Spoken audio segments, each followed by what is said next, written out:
A trillion. A trillion. Lot of speculations on the monies they made, markets they played, pimping the system cause they run the game.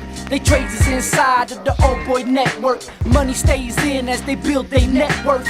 Ledgers is cooked, the books get fixed, and if it all falls down, in steps the government. Oh, you bailed out? Shit, no jailhouse. In my hood, we are united. This family is not leaving. We are the people. We are united. This family is not leaving. We are the people. We are united. This family is not leaving. We are the people. What? We got a story. What? Tell the whole wide world. This is people's territory. We are the people. What? We got a story. What? Tell the whole wide world. This is people territory. The people united will never be defeated. The people united will never be defeated. The people united will never be defeated. Since 2008, there's been about 3 million families that have lost their homes to foreclosure that have been put out. But Wells Fargo, when they needed a helping hand, when they needed some assistance, they turned to the taxpayers of America and said, hey, can you help us out? We're too big to fail. The taxpayers to our government said, sure, no problem. We'll bail you out to the tune of $35 billion. The reasonable person would say, look, let's do everything we can to keep families in their homes. Let's do everything we can to make it such that still paying their mortgages. And instead of that, Wells Fargo has been one of the most notorious banks in terms of saying, we're not really concerned about that. We're going to just continue on with business as usual. So we're out here because we have a family out here that we believe is too big to fail, right?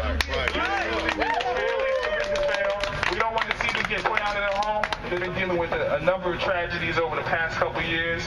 Back in 2006, the family actually came out to Joliet, moved from Chicago to Joliet, because their eldest son was tragically killed while serving as a Lance Corporal in the Marines. While he was serving his country, he lost his life, and part of what the family said is, look, our son had always dreamed of buying his family a house. So let's take whatever we can, what savings we have now, and let's make good on that.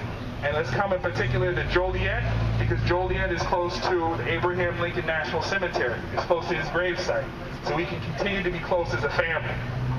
Right? That's the situation that this family took on in the first place. And they had no problems making their mortgage payments until the husband tragically died in a car accident about 2 years ago. And instead of working with this family in this difficult circumstance, Wells Fargo said, you know what?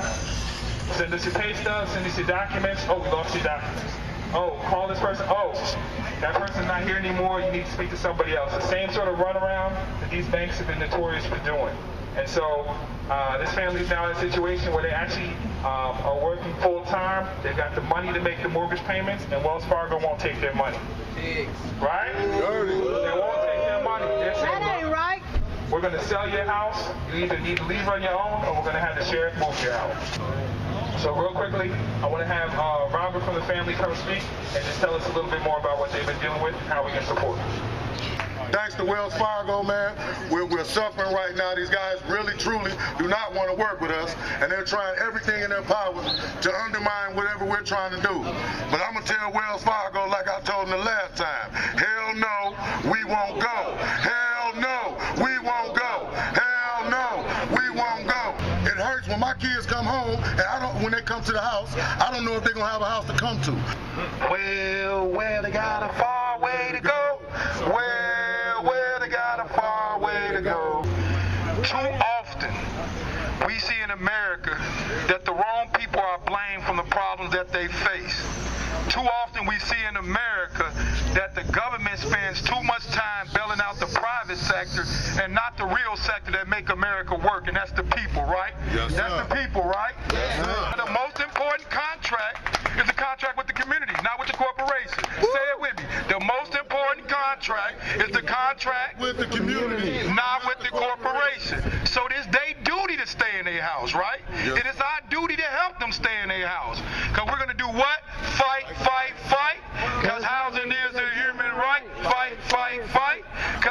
housing is a human right. Fight, fight, fight. Because housing is a human right. Fight, fight, fight. Because housing is a human right. Fight, fight, fight. Because housing is a human right.